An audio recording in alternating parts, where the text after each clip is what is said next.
కలబందలో గుచ్చాలి ఇలాగా అన్ని కొమ్మలు కలబందలో గుచ్చుకొని రాసుకో పాతుకుంటే మనకి మధ్యన వేస్తాను అంతండి అక్కడి వరకు వేర్లు రావడానికి.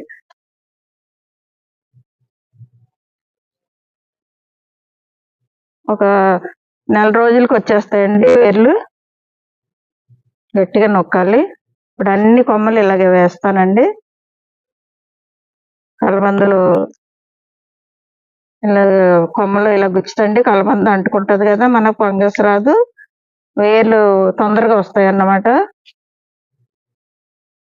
దగ్గరికి వేసుకున్నా పర్లేదండి.